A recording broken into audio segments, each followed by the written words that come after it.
best stories in sports. This is an E60 feature presentation.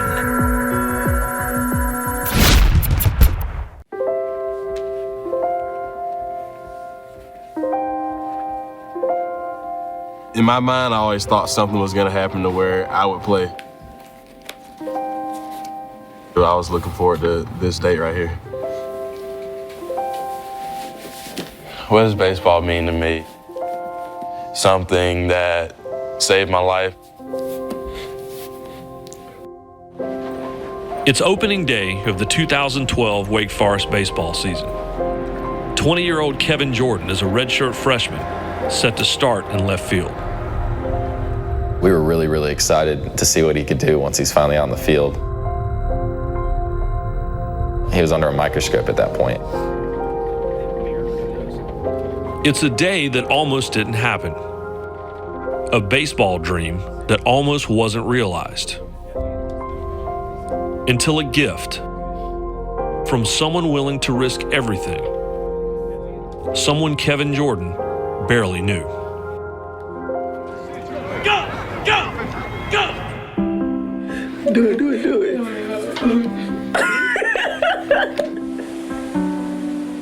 Growing up the youngest of two boys in Columbus, Georgia, Kevin loved sports. An Atlanta Braves fan, he began to play baseball when he was 6 years old. He played two positions in the game because he would pitch and go and cover the shortstop's position. And he was able to do it. He had that ability and those tools early on. His ultimate goal at that time was to work as hard as he could to pursue a professional career in baseball. By the time he reached high school, Kevin was a star, 3 times winning all city honors. At the start of his senior year of high school, in September of 2009, Kevin visited Wake Forest. In baseball, we talk about tools: hit, run, throw, hit for power, and defense. And KJ was one of those kids who had all 5 of those tools. Tom Walter had been the head coach at the University of New Orleans for the previous 5 years. There, in the aftermath of Hurricane Katrina, the father of 2 helped rebuild the community and the baseball program. I heard about Wake Forest being an ACC school with a new coach. We did our research on what type of guy the coach was. When we actually got to meet him, we kind of fell in love with him as a coach and as a guy. 2 months later, Kevin committed to Wake Forest. He had just been named an Under Armour High School preseason All-American.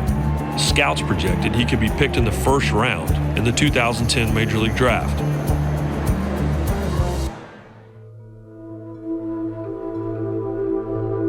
But midway through his senior year of high school baseball, his production suddenly began to decline. I started to get really sick and I thought it was a flu. I was throwing up after games, like I couldn't eat, I couldn't hold food down. We took him to the doctor right off the bat, and again, they said at first it was just a cold and take this and this, but it actually got worse. He played through it. Even though he would be sick and he would be tired, he still kind of worked through it as we tried to figure out what was going on. The funny thing is that the scouts were there and the scouts could pick apart everything that was wrong. They were like, you look tired, you look a little bit slower, your power's not there. I actually had a scout come up and tell me, why don't y'all take that kid to the doctor? You know something wrong.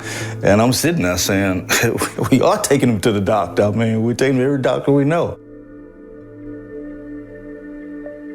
In April 2010, after more than 20 doctor's appointments and 5 months of uncertainty, Kevin and his family finally received a diagnosis. ANCA vasculitis is a rare autoimmune disorder that causes kidney failure and is fatal if left untreated. To save his kidneys, doctors started Kevin on an intensive course of dialysis 3 times a week, along with steroids and chemotherapy treatments.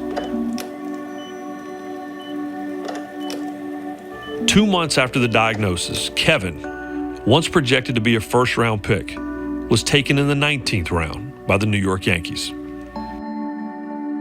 When I was drafted, I was in a hospital getting the tubes put in me to do dialysis. I wasn't worried about college or pro. I was kind of worried about how I'm going to get back healthy. 3 months after the initial diagnosis, in July of 2010, doctors informed Kevin his treatments were not working. He would need a kidney transplant. A few weeks later, Kevin and his parents drove to Wake Forest to meet with the baseball staff and the medical team. Coach Walter had not seen Kevin since his official visit 11 months earlier. He didn't look like the same person at all. Didn't look like an athlete. Had I not known where he was, I wouldn't have recognized him. What percentage of Kevin's kidneys were doing their job? His kidney function was less than 10% of yours and mine. And you can't function, you can't live with less than 10% kidney function. Without kidney dialysis treatments, it's typically measured survival in weeks to months. He was taking 35 pills a day. The doctor walked through all that. He said, look, medication's not going to fix this. You're going to need a kidney transplant.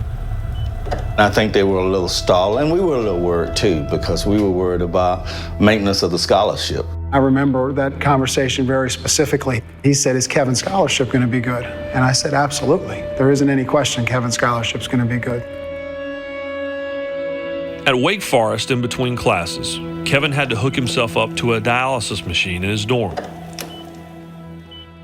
His parents and brother underwent a series of medical tests to determine if any of them could donate a kidney to Kevin. As long as I live, I'll never forget that day when I got the call. It was out of my control and I couldn't. No one in Kevin's family was a viable match. He was placed on the National Organ Donor Wait List, which has an average wait time of 4 to 5 years. I pulled his dad aside and I just said, hey, look, if you need me to get tested, just let me know where to go and what to do. I'll get tested today.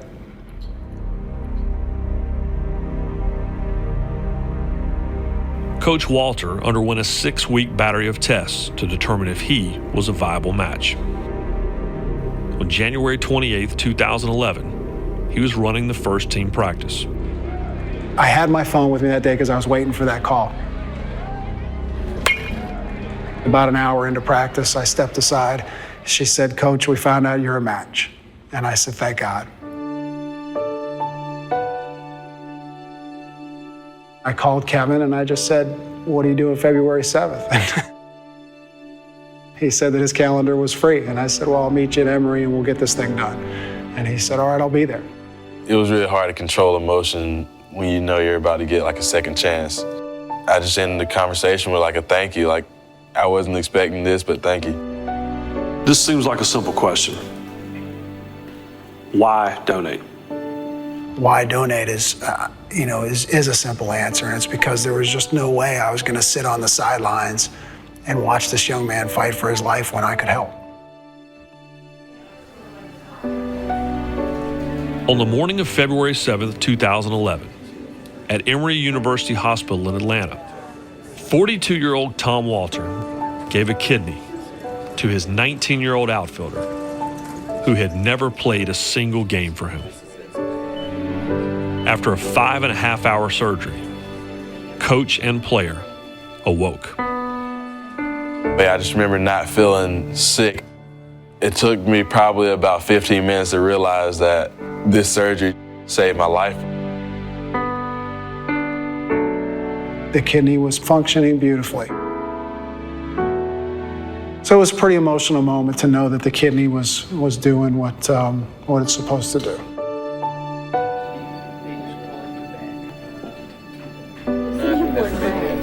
Oh, okay. Wake Forest since. I'm kind of glad to see Coach walking around. He looks 100% almost. So hopefully I can catch up with him. What's the risk for Coach Walter moving forward, having lost a kidney, essentially? And we're all born with much more kidney function than we need. Coach Walter's outlook is superb. Now that Kevin has had the transplant, what does he expect from life moving forward? This coach and his family have been blessed, and it's possible this kidney will go a very, very long time. Our prayers have been answered. So I will, like I said, we will always be eternally grateful to him.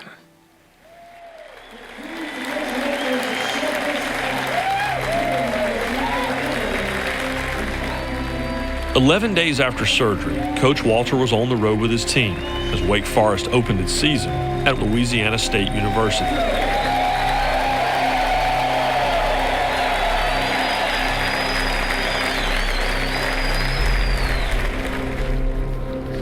Throughout the season, Walter and Jordan texted to see how each other was doing, I'll send him one. while Kevin was recovering at his parents' home.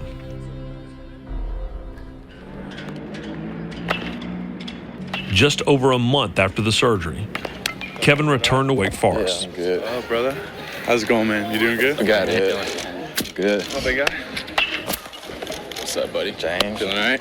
It was a lot of motivation to see all my teammates, see everybody that I used to play with right next to me, and I'm 170 pounds and they're as healthy as ever. As soon as my doctors told me that, yeah, you can work out, there was 2 workouts a day. I was doing everything I could do to kind of catch up. Over the next 11 months, through strength and conditioning, Kevin regained nearly all of the 40 pounds of muscle he had lost. After missing his entire freshman season, just over 1 year after the transplant, on February 17th, 2012, with his father in the stands, Kevin Jordan suited up for his first ever college baseball game. Coming to the plate, number 21, left fielder, Kevin Jordan. And it's Kevin Jordan, the redshirt freshman from Columbus, Georgia, making his collegiate debut. Oh, that was